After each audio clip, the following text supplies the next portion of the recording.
और ये सो कॉल जो माँ बन रही है, ये माँ माँ नहीं है, ये किडनैपर है भाई, ये किडनैपर है। हम हमेशा से बोल रहे हैं और जिन प्लीज मत उंगली करना, उंगली बिल्कुल मत करना। मैं आपको 2 बार बोल चुकी हूँ, तीसरी बार फिर मैं उधेड़ती हूँ।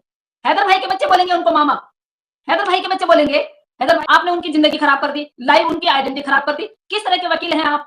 घसीटते हुए ये सीढ़ियों पे घसीटते हुए ये अदालत में ले जाए इस बेगैरत औरत को, क्योंकि हमने गोभी खोदना शुरू कर दिया तो आगे गोभी भरने के लिए तैयार हो रहे हैं भाई पीछे से। उस दिन तो पके हुए आमों की तरह सारे के सारे गिरने लग पड़ेंगे, उस दिन तो बड़ा मजा आने वाला है। क्या तो 2 महीने बाद कौन सी खुशखबरी सुनाएगी, जरा मुझे बताइयो। तेरी दोबारा बकवास मत करियो। अस्सलामुअलैकुम मेरे दोस्तों आज मैं आपको एक बेहद धमाकेदार वीडियो दिखाने जा रहा हूं। उसके साथ साथ मैं आपको एक बेहद बड़ी खबर बताऊंगा मोमिन मलिक साहब को लेकर, जिसको सुनना आपके लिए बहुत ज़रूरी है। क्योंकि दोस्तों उसके बाद मैं आपको ये बताऊंगा कि गुलाम हैदर इंडिया को कब आ रहे हैं और मोमिन मलिक साहब कब गुलाम हैदर को बच्चे दिलाएंगे। जी हाँ दोस्तों, आज की सबसे बड़ी खबर ये है कि गुलाम हैदर इंडिया आ रहे हैं और मोमिन मलिक साहब गुलाम हैदर को उनके आते ही बच्चे दिला देंगे। क्योंकि दोस्तों मोमिन मलिक साहब ने बच्चों को लेकर ऑर्डर पास करा लिए हैं और बहुत जल्द इस बात का सबूत हम सबको और आपको देने वाले हैं। जी हाँ दोस्तों, अब मैं आपको वो शानदार वीडियो दिखाने जा रहा हूँ जिसको देखकर आपको सीमा केस के बारे में A to Z जानकारी मिल जाएगी। मगर दोस्तों ये वीडियो दिखाने से पहले मेरी आपसे गुजारिश है, आज का मेरा ये वीडियो पूरा एंड तक ज़रूर देखना और अगर आप मेरे चैनल पर नए आए हो चैनल को ज़रूर सब्सक्राइब करना, साथ में इस वीडियो को ज़्यादा से ज़्यादा लोगों में शेयर ज़रूर करना। चलिए दोस्तों, पहले आप ये वीडियो देखिए, फिर आकर मैं आपसे बात करता हूँ। बिल्कुल सर, हम तो पहले से ही बोल रहे हैं कि हमारी अदालतें बुला रही हैं उनको, हम कोई पर्सनल लोग नहीं बुला रहे हैं उनको। तो जब अदालत बुला रही है तो वीजा लगना ना लगना ये उन लोगों के लिए है सर, जो उनके अपोजिशन वाले हैं, वो बार बार ये सब कुछ कर रहे हैं, पिंच कर रहे हैं और मोमिन मलिक साहब को जो है वो भला बुरा कह रहे हैं, हम लोगों को भला बुरा कह रहे हैं। हैदर यहाँ ना आए उसको, मतलब आप ये देखिए ना कितना कितना कुछ कर रहे हैं। तो रिजेक्शन का तो मतलब ही नहीं होता है। और 1% जब सर ने बोल दिया है, मोमिन सर ने, कि वैसे तो हमारे सर कोई भी अच्छा काम हो, कोई भी, और यहाँ पे तो एक पिता से उनके बच्चों को मिलाने की बात है, तो हमारी सरकारें, हमारी अदालतें कभी ऐसा नहीं करेंगी कि एक पिता को आने तक के लिए रोकेंगे, कभी नहीं करेंगे। वो अच्छे काम में कभी भी कोई रिजेक्शन नहीं करेंगे। उनको बाकायदा वीजा भी लगेगा, उनको यहाँ पे पूरी सिक्योरिटी भी मिलेगी, यहाँ वो आएंगे भी, अपनी गवाही देंगे भी और बच्चे भी ले जाएंगे। लेकिन जैसे मोमिन सर ने बोला कि अगर 1% ऐसा होता है कि कुछ काम अटक जाता है तो मैं खुद जाऊंगा लेने के लिए। तो सर इससे बड़ी सिक्योरिटी और क्या है? जब मोमिन सर ने बोल दिया कि मैं खुद जाऊंगा और खुद लेके आऊंगा अपनी रिस्पॉन्सिबिलिटी पे, और वहां एप्लीकेशन दूंगा कि ये मेरी रिस्पॉन्सिबिलिटी है, मैं अपनी रिस्पॉन्सिबिलिटी पे ले जा रहा हूँ और इस चीज के लिए ले जा रहा हूँ, और उसके बाद आके ये वहां चले जाएंगे। तो ऐसा कुछ भी नहीं है सर, जैसे लोग फैला रहे हैं कि हैदर को वीजा नहीं मिलेगा। क्यों नहीं मिलेगा भाई? कोई व्यक्ति विशेष या कोई पर्सनली उनको बुला नहीं रहे हैं, उनके केस को सुनने के लिए इदारे बुला रहे हैं, हमारा जो कानून व्यवस्था है वो बुला रही है। तो हम लोग कौन होते हैं बोलने वाले कि उनको वीजा नहीं मिलेगा? बाकी मोमिन सर हैं, वो अपने आप संभाल लेंगे। जिनको ये लगता है कि हैदर भाई इंडिया नहीं आएगा, क्यों नहीं आएगा? उनके बच्चे हैं यहाँ पे। और ये सो कॉल जो माँ बन रही है, ये माँ माँ नहीं है, ये किडनैपर है भाई, ये किडनैपर है। हम हमेशा से बोल रहे हैं। और जिनके घर में है, ये कुछ नहीं, ये उन बच्चों का फायदा उठा रहे हैं। उन बच्चों को उस घर में बिल्कुल भी, वो बच्चे वहां महफूज नहीं है सर, बिल्कुल भी महफूज नहीं है वो वहां पे। एक माँ के होते हुए अगर बच्चे आपको 24 घंटे में से 1 मिनट भी नहीं दिखाई दे रहे हैं, तो आप ये बताइए सर, वो बच्चे कहाँ महफूज है वहां पे? एक माँ को तो 24 घंटे वो बच्चे अपने इर्द गिर्द रखने चाहिए थे। जिस तरह से माँ ये उलाहना देती है कि मेरी जान है बच्चे, अगर तेरी जान बच्चे थे तो वो बच्चे 24 घंटे तेरे साथ होने चाहिए, वीडियो में तेरे साथ आने चाहिए। वीडियो में जब तू लाइव आती है तो वो घसीटते हुए लप्पू जो है वो ऊपर छत पे छोड़ता है उनको, इस तरह नहीं होना चाहिए था। फिर वो तो सीसीटीवी फुटेज में हम लोगों ने देख लिया कि भैया वो बच्चों को ऊपर भगा रहा है। यार अगर तुम लाइव आ रहे हो तो तुम अगर उन 4 बच्चों को दिखा दोगे तो दुनिया तुमको और भी वो अच्छा मानेगी कि यार हाँ, एक माँ अपने बच्चों को दिखा रही है। ना तो तुम खाना खाते हुए दिखाते हो, ना तुम उनकी सलामती की हमको बताते हो। वो बच्ची बीमार थी, वो उस बच्ची के लिए लोगों ने बहुत कुछ भी बोला। देखिए उस चीज को मैं कंडम करती हूँ कि वो चीजें नहीं आनी चाहिए बच्चों के लिए। वो उस बच्ची को फीवर था तो उस माँ को उस बच्ची को कैमरे में नहीं लाना चाहिए था।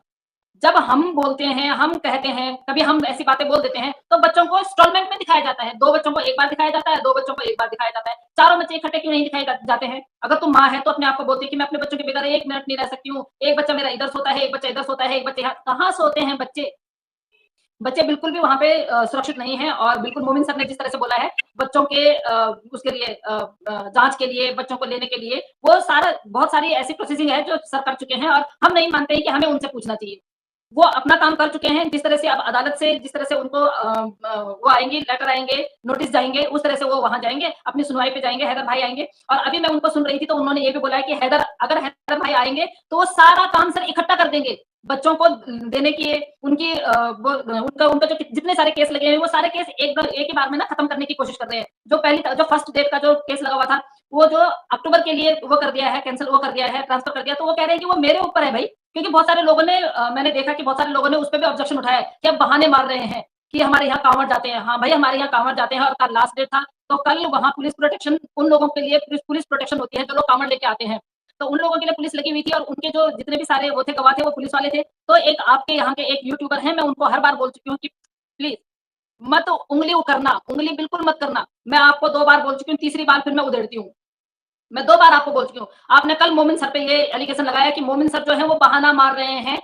भई तो आपके जो त्योहार हैं, आपके जो वो हैं, उस पे हम कहीं उँगली नहीं उठा रहे हैं, तो आप हमारे कांवड़ियों पे कैसे उँगली उठा सकते हैं? आप मोमिन सर पे कैसे उँगली उठा सकते हैं? तो उनके गवाह जो हैं पुलिस वाले थे, ऑलमोस्ट पुलिस वाले थे, क्योंकि पुलिस वालों ने जाके बोलना है ना कि भई हमने क्या-क्या कार्रवाई की है, क्या नहीं की है। तो आप कैसे बोल सकते हैं कि मोमिन सर इस तरह से वो कर रहे हैं? तो मोमिन सर ने ये बोला है कि वो मेरे ऊपर डिपेंड करता है। जैसे ही हैदर भाई आते हैं, वो एप्लीकेशन डाल के उस डेट को आगे ला सकते हैं। तो जब वो उस डेट को आगे ला सकते हैं, तो आप उन पे उँगली उठाने वाले होते कौन हैं? आपको किसने बोल दिया कि आप उन पे उँगली उठाइए? आपने अभी 5 महीने में इतना सारा काम हो गया, आपको पता है उन्होंने किस-किस तरह से वो काम किया है। एक वकील जो अपना सब कुछ छोड़ के इस तरह से काम कर रहे हैं, सर ये आप भी जानते होंगे जब आपके पास केस आते होंगे कि आपको कितनी सारी कठिनाइयों का सामना करना पड़ता होगा। और ये तो हो गया 2 मुल्कों का, आप तो चलिए अपने ही वहाँ का करते होंगे, ये 2 मुल्कों का हो गया और जिस तरह से आप देख रहे हैं कि उन पे पर्सनल अटैक किए जा रहे हैं, आपको तब भी समझ में नहीं आता मेरे भाई। 4 लोग आपको देखते हैं और आप उन 4 लोगों को ये सुनाते हैं कि मोमिन साहब जो है वो बहाने मार रहे हैं। कभी आप मेरे हिंदुस्तान के इदारों पे वो उठाते हैं, सवाल उठाते हैं, हमारे उस जुडिशरी पे आप सवाल उठाते हैं, आपको किसने हक दिया? और आप ना ही बोले तो अच्छा है, क्योंकि अगर आप बोलेंगे तो फिर मैं तीसरी बार फिर मैं उधेड़ूँगी। मोमिन सर जो काम कर रहे हैं, बहुत अच्छा काम कर रहे हैं और कल आपने फियाज़ सर के चैनल पे भी उनको सुना होगा, उसके बाद आस्था माजी के चैनल पे भी आपने उनको सुना होगा, अपने चैनल से भी वो आए थे। अगर वो इतनी परिस्थितियों में, जबकि उनको इतनी प्रॉब्लम भी हो रही है, उसके बाद भी अगर वो आके आपके सामने बोल रहे हैं, तो उन पे विश्वास कीजिए ना। अगर आपने उनको काम दिया है, अगर अंसार बर्नी साहब ने उनको काम दिया है, तो आप कौन होते हैं उन पे सवाल करने वाले? अंसार बर्नी जी सवाल नहीं कर रहे हैं, जिन उनको भरोसा है उन पे, आप होते कौन हो? जो ये सेकंड पार्टी वाले हैं ना, अब सीमा हैदर का आपको पता है 2 चैनलों का 17,000 उसको वो आ रहे हैं, डॉलर आ रहे हैं, $17,000 सिर्फ वो 2 चैनलों का। अब सीमा हैदर ने क्या है ना, लोगों को इतने लोगों को पैसा का लालच दे दिया, चाचा जैसे बोल रहे थे ना, उसी तरह से उन्होंने पता नहीं किस-किस को, तो ये वो लोग हैं जो मुद्दे से भटकाने के लिए आते हैं हमें। और जो लोग हमें सुनने के लिए आते हैं, उनके कमेंट्स से वो कमेंट नहीं भी करेंगे ना, तो भी वो हमें पूरा सुनते हैं।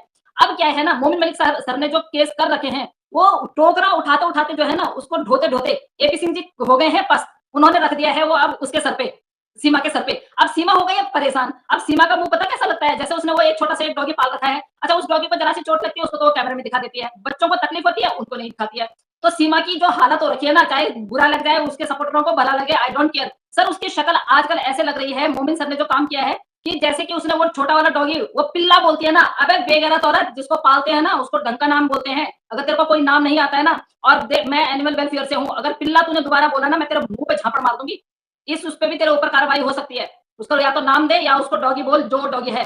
तो ऐसा लग रहा है कि वो जो डॉगी इसने पाल रखा है ना, अब वो दिन-रात इसके मुँह पे मूत रहा है, ऐसा लग रहा है। अब इसकी जो हालत बनी पड़ी है ना, अब ना तो इनके उगलते बन रहा है, ना उगलते बन रहा है, ना निगलते बन रहा है। अब इनकी हालत जो हुई पड़ी है ना, आप यकीन करेंगे कि शिल्पा मैम, इनका शिल्पा मैम, सोना हराम हो रखा है, इनका खाना सोना हराम हो रखा है। पैसा तो इतना कमा रही है, लेकिन सर पूरा पैसा, जितना पैसा कमा रही है, उतना अपनी सिक्योरिटी पे लगा रही है वो। उसको अपनी सिक्योरिटी को मजबूत कर रही है। बाकी वो उसको कोई लेना-देना नहीं है, क्योंकि जितना पैसा वो कमा रही है, कभी इधर देना, कभी उधर देना, कभी यहाँ देना। क्यों बोलती है वो, रघुपुरा की पुलिस हमें पूरा सपोर्ट करती है। तो भाई तेरा वहाँ जा रहा है, हिस्सा जा रहा है। 200 लोगों का तूने जो चैनल खोल रखे हैं, वहाँ से तेरे को हिस्सा आ रहा है। तू कहाँ-कहाँ, क्या-क्या, किस-किस को दे रही है, वह सारा पता है। बाकी तेरे भ्राताश्री जो है वो बहुत दिनों बाद आए थे, वो लंबी सी पगड़ी बांध के, वो भी उस दिन हिस्सा लेने आए थे। तो क्या सोच रहे, हमें पता नहीं है? वो एक ड्रामेबाजी था, मामा जी हमें आपकी याद आ रही है। हैदर भाई के बच्चे बोलेंगे उनको मामा, हैदर भाई के बच्चे बोलेंगे, हैदर भाई के बच्चे बोलेंगे तो अपने मामा को बोलेंगे वहां पाकिस्तान में मामा। आप कौन होते हो मामा बुलवाने वाले उनसे? और आप किस उस पे बेस पे उनसे मामा बुलवाते हैं? आपने उनकी जिंदगी खराब कर दी, लाइव उनकी आइडेंटिटी खराब कर दी। किस तरह के वकील हैं आप? ये कहती है कि मेरा भाई बहुत बड़ा वकील है, तेरा भाई बहुत बड़ा वकील है ना, तो देख 4 बच्चों की जिंदगी खराब करती, तू तो बाढ़ में जा, तो तेरी जिंदगी खराब हो। और सही बोला है, बिल्कुल हैदर भाई ने सही बोला है। और हैदर भाई को ये देना भी चाहिए, ये उनको मौका देना भी चाहिए कि घसीटते हुए, ये सीढ़ियों पे घसीटते हुए ये अदालत में ले जाए इस बेगैरत औरत को, क्योंकि उनको राइट बनता भी है, क्योंकि उनके बच्चों को ये कौन कहां से, और सब जैसे सरहद पे आए थे ये लोग, जिस तरह से आए थे, किसी बच्चे को गोली लग जाती तो ये क्या जवाब देती किसी को? ये पाकिस्तान में हैदर भाई को या पाकिस्तानियों को या किसी को भी क्या जवाब देती कि मैं कहाँ जा रही थी और बच्चों को गोली कैसे लग गई, या इसी को गोली लग जाती और बच्चे तितर-बितर हो जाते तो? बेगैरत औरत को इसको जरा सी भी ये सोच भी रही है?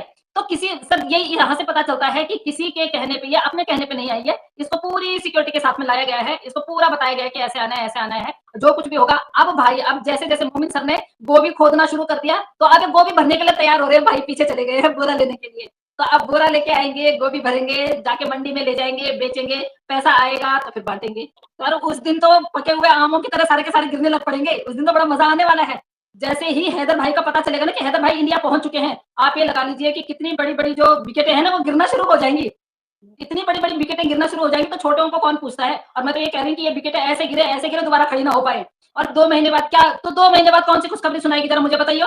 तेरी वो क्या बोलते हैं रिपोर्ट पता है क्या है? तेरे को पता है ना तेरी रिपोर्ट क्या है? दोबारा बकवास मत करियो।